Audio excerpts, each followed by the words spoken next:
राजीव जी बताइए, घोर विरोधी है बीजेपी आपकी, ये कह रहे हैं शिवानंद तिवारी।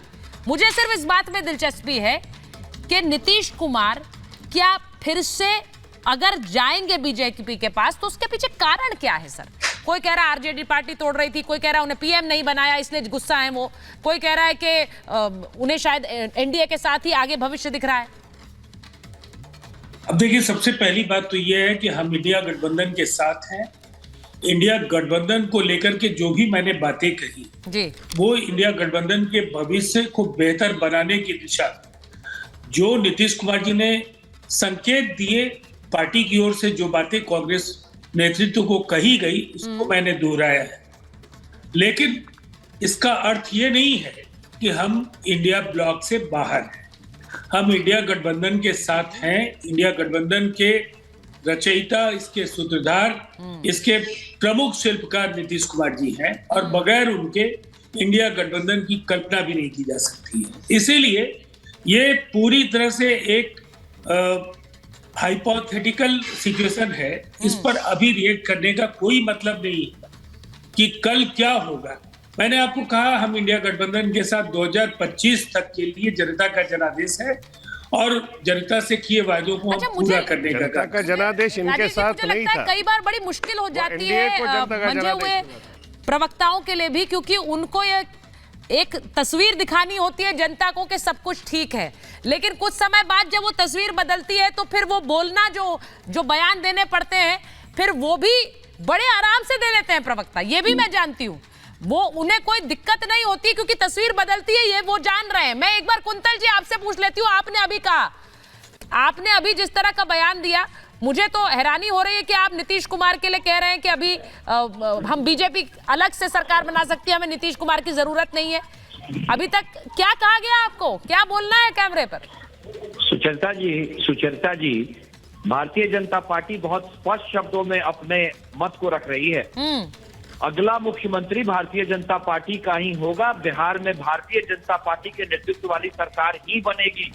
बिहार को सुशासन की जरूरत है, बिहार को विकास की जरूरत है, और वो तभी संभव होगा जब भारतीय जनता पार्टी का अपना मुख्यमंत्री होगा और भारतीय जनता पार्टी के नेतृत्व वाली सरकार होगी।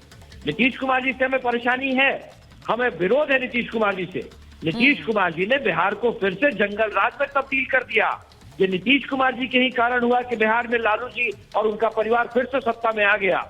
और लालू जी और उनके परिवार के सत्ता में आने का मतलब होता है माफिया राज, जंगल राज, गुंडा राज, कुशासन। अब मैं हर्षवर्धन जी थोड़ा सा कंफ्यूज हो रही कुंतल जी की बात से।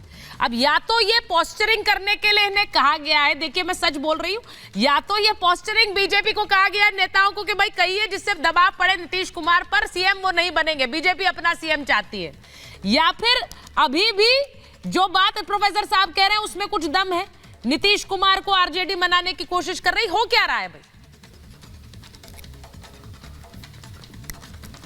देखिए सुचेता, पहली बात तो ये, और ये मैं कह रहा हूं तो कोई जो प्रवक्तागण लोग हैं वो नाराज न हो जी, इनमें से किसी के लिए अभी कुछ भी समझना लगभग असंभव है। जहां पर ये बातचीत हो रही, जिन लोगों के बीच में बातचीत हो रही है, उसमें किसी भी पार्टी, किसी पार्टी कह रहा हूं तो भारतीय जनता पार्टी, जनता दल यूनाइटेड, राष्ट्रीय जनता दल, क्योंकि यही तीनों पार्टियां हैं। कांग्रेस का या चिराग पासवान की पार्टी का तो इसमें बहुत कोई न प्ले है न उनको भूमिका है। इन तीनों पार्टियों को भी नहीं पता है, तो उनके प्रवक्ताओं को कहां से पता होगा?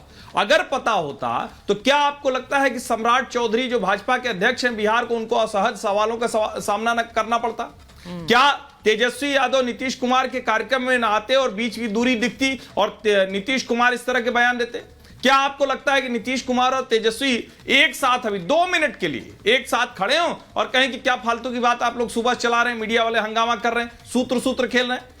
किसी प्रवक्ता को कोई जानकारी नहीं है। इनके जिम्मे जितना काम है वो ईमानदारी से निभा रहे हैं। मुझे लगता है प्रवक्ता का ये काम होता है, और ऐसे कठिन समय में सचमुच लगता है कि हम लोग तो पत्रकार के तौर पर कोई भी टिप्पणी करते हैं तो चिंता नहीं होती। प्रवक्ताओं की हालत आप सोचिए, उनको खुद ही नहीं पता है कि अगले सेकंड उनको क्या बोलना है। लेकिन मैं एक टिप्पणी फिर से करूंगा कि बिहार की जनता के साथ ये मजाक हो रहा है, किसी तरफ जाए से सुनना पड़ता है। कुंतल जी यहाँ कहेंगे कि आप ये बोल रही हैं, हमने तो ऐसा कहा नहीं, प्रोफेसर साहब भी वहां नाराज हो जाएंगे, लेकिन फैक्ट ये है कि खबरें चारों कोनों से आ रही हैं और सारे लोग कहेंगे आप ही गलत थी। खबर ये आ रही है, जरा ब्रेकिंग बता दूं, नीतीश पर उपेंद्र कुशवाहा ने क्या बयान कुमार महागठबंधन से बाहर आने को बेचैन है। नीतीश के महागठबंधन से बाहर आने के लक्षण साफ नजर आ रहे हैं। वो महागठबंधन से बाहर आने के लिए काफी लंबे समय से बेचैन रहे हैं। अब उपेंद्र कुशवाहा को क्यों लग रहा है ये बेचैनी की बात वो क्यों कर रहे हैं प्रोफेसर साहब, जरा बताइए। अच्छा, जब ये इतने समय से खबर क्यों आ रही थी बिहार के खेमे में कि तेजस्वी यादव को आरजेडी सीएम बनाना चाहती है, इसके लिए नीतीश कुमार के विधायकों को अपनी ओर लाने की कोशिश कर रही है, उन्हें तोड़ रही है, पार्टी तोड़ रही है, ये खबरें बार बार आप पर आरोप लगा है प्रोफेसर साहब।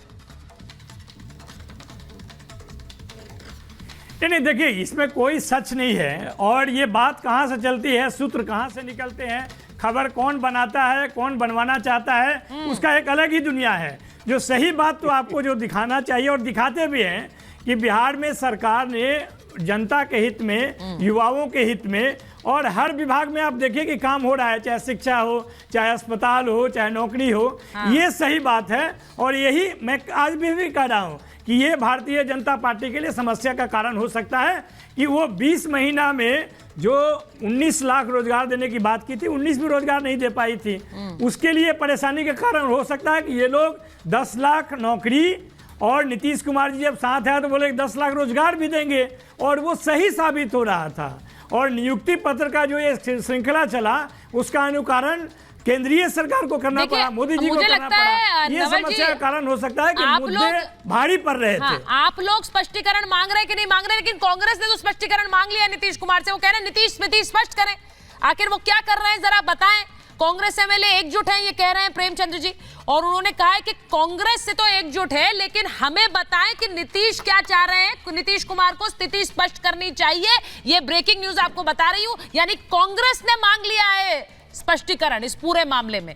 अब ये स्पष्टीकरण मामले की जरूरत, मांगने की जरूरत क्यों पड़ रही है, मैं यही सवाल पूछ रही हूं। दुष्यंत जी, ये स्पष्टीकरण मांगा जा रहा है यानी उनको भी पता है, कांग्रेस को पता है। और जब यहां पर रैली हो रही थी नीतीश कुमार सबसे पहले कह दिए थे कि हम उसका हिस्सा नहीं बनेंगे, राहुल गांधी की न्याय यात्रा का नहीं बनना था क्योंकि अंदर खाने कुछ और चल रहा था। अब देखिए इस विषय में तो हमारे बड़े भाई पक्ष रख रहे हैं, जेडीयू का वही बता सकते हैं। लेकिन मैं फिर एक और बात जोड़ना चाहता हूं कि इंडिया अलायंस के जो संभावित प्रधानमंत्री के दावेदार हैं उसमें नीतीश कुमार और सुश्री ममता बनर्जी दोनों बंगाल और बिहार के मुख्यमंत्री, वो गंभीर रूप से उनके नाम पे विचार किया जा रहा है। देश की जनता उनकी तरफ देख रही है। तो ये माहौल बनाना कि इंडिया अलायंस में उनको सम्मान नहीं मिला, इंडिया अलायंस में उनको पूछा नहीं गया, उन्होंने कहा कि हम तो उन्हें पीएम बना, ये गलत है। कन्वीनियर बनाया नहीं। संभावित प्रधानमंत्री के नीतीश कुमार जी इंडिया अलायंस के दावेदार हैं।